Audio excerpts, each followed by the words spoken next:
Hi, I'm Megan with Country Blooms Farm. Today we are going to start some mass plantings of pansies. So we sell these in the springtime in 6-pack cells. I also give a bunch of them to my father-in-law because he's kind of crazy about it. So let me show you what we're going to use today, and then we'll just get going. So this is a mass planting seed starter tray. It does not have drainage in it. It kind of helps with the mess. You can easily put drainage holes in it just by poking some holes in, but we just choose not to because it's good for not to get the heat mats wet when they're down here in the grow room. So we also have, this is a mortar mixing tray from Home Improvement Store. You can find these on the same aisle as where the bagged cement is, like at like a big box Home Improvement Store. They're pretty cheap. They're only about $6, and we actually have bought quite a few of these because we use them down here. We use them in the greenhouse. They're really good. They control all of the dirt mess.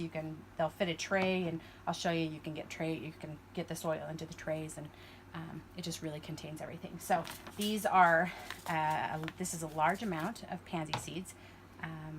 We bought this online. I think the seeds were from last season, but they'll germinate fine. I've actually started some out in the greenhouse, and they've sprouted. Everything's great. But we're down here, we're starting more today because down here we are getting ready for the season. So there's seeds, and this is some soil starter mix, and this is just from a big bag also. It's specific for seed starting. It's really fine. The vermiculite or the perlite in it, they're very small granules, so they're really good for seed starting. So let's go on here. I'm going to put the seed starting tray up here, break into this.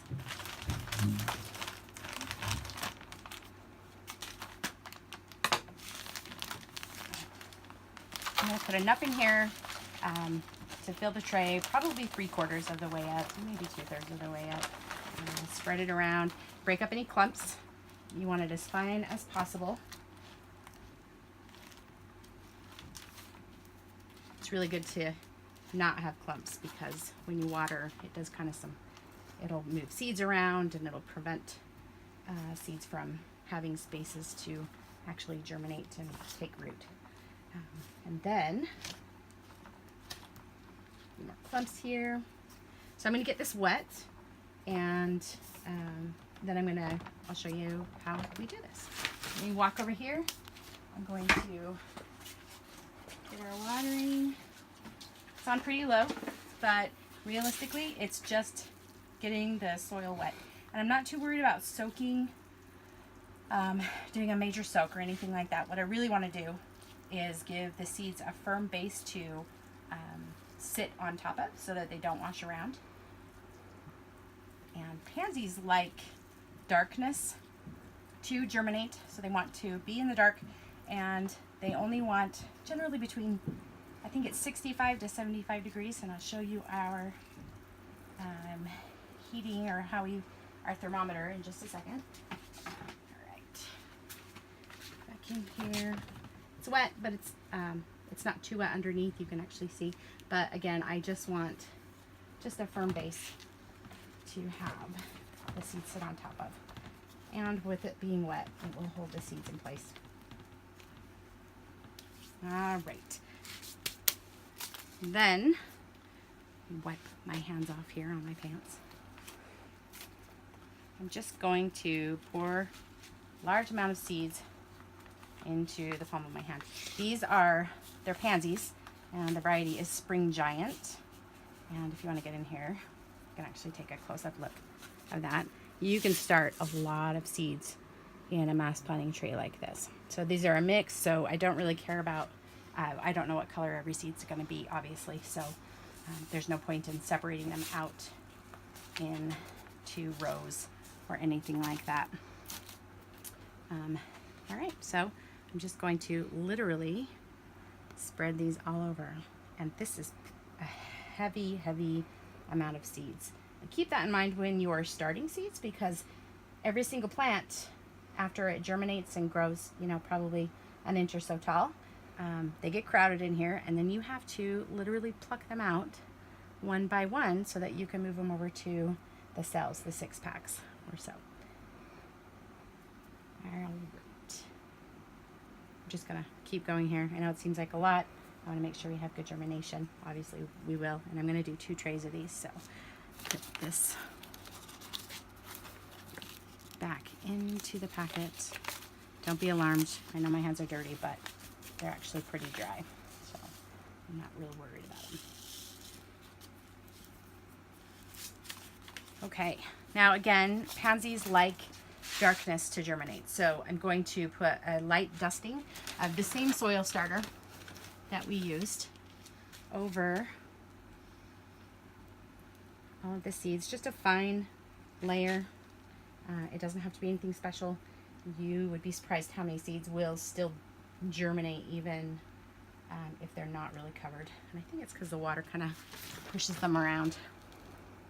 So the water in the soil that's there now, I'm going to get a little bit more on here because it's probably not going to be quite enough to get the soil or get the seeds to break their little crust that they make.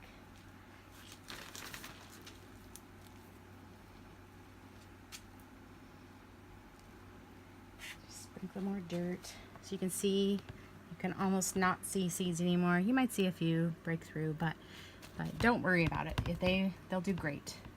All right, I'm gonna get my water back over here. And I'm gonna water just enough to wet the top of the soil again. And then while they're germinating, you really do have to water them every day, even if it's just when they're in the seed stage like this and nothing's actually poked through the soil. They still need to stay moist in order to continue to germinate. So just get a little bit wet.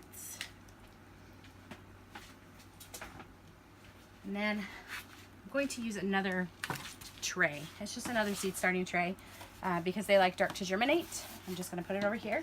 And then go ahead and follow me over to the grow lights. I don't want to turn the grow lights off because we have other seeds started, as you can see. And so they need light to germinate, but these don't. So I'm just going to leave this just like that. And hopefully within a couple of days, they will sprout and we'll have 1,000 pansies in that tray. So I'm going to do one more tray, and then I think we're done with that. So let's keep going.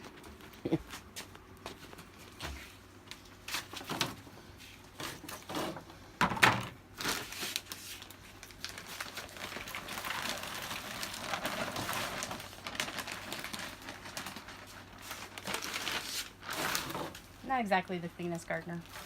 If you were to look at the floor of the grow room, you would laugh at how much dirt is on here. Break up any clumps.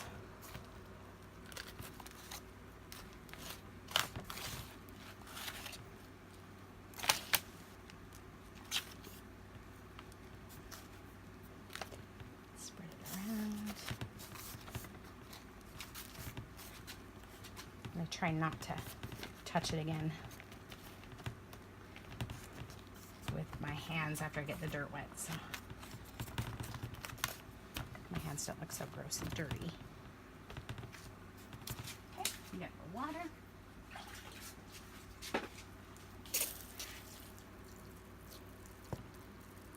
And again, you just really have to get the top of the soil wet. I have it on a really low pressure so that we can, nothing moves around and I'm not doing anything crazy with the soil. You don't want to move seeds around too much because you'll find that when you water, as there's before anything's taken root, you'll just have, it's almost like your water creates washes. Your watering creates washes and it moves everything around. That.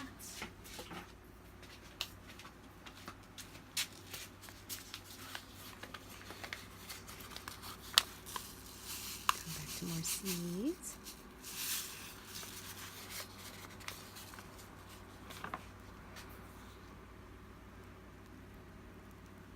And sprinkle on the dirt. It's a lot of work after they germinate, after they get to the point where they're big enough to put them into cell trays, into the actual cells themselves. We spend hours at the kitchen table or at the greenhouse workbench, plucking them out and putting them individually into cells. But these are such a spring favorite. Everybody that plants flowers loves pansies. Okay. Another dusting. I think the soil, when people say that, or when seed packets, or they say that they like light to germinate or darkness to germinate, part of that is being outside in nature or outside in your garden. If something self-seeds, it wants soil to run over the top of the seed, and that's what, when it's doing it in its natural environment, that's what gives it no light, darkness to germinate. All right, I think that's good there. Give it another sprinkling of water.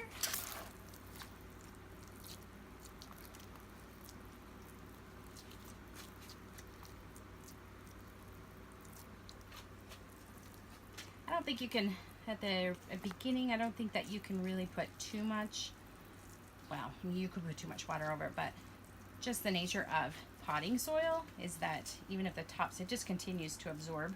So it's all of the dry potting soil underneath is going to absorb some of this moisture that I'm putting on out here. So not too worried about overwatering. Sorry about that. Okay. Put this right over it. And sorry about this. Get it on the mat. Now again, they don't want light, so they want darkness, and they want the temperature, or the soil temperature, to be between, I think, 65 and 75 degrees. So if you look right here, this is what we use for our thermostat. We don't have the heat lights or the heat mats powered on, and just naturally under this light, it's about 72 degrees or 73 degrees. So it's perfect. I don't have to add heat. We don't have to do anything aside from cover them so that there's no light. And I think that that's it. Let me know if you have any questions. You can leave a comment in the comment section below, and then please subscribe and hit the like button. We'd love to have people actually follow us. I think we have a lot of good things to share. So thanks.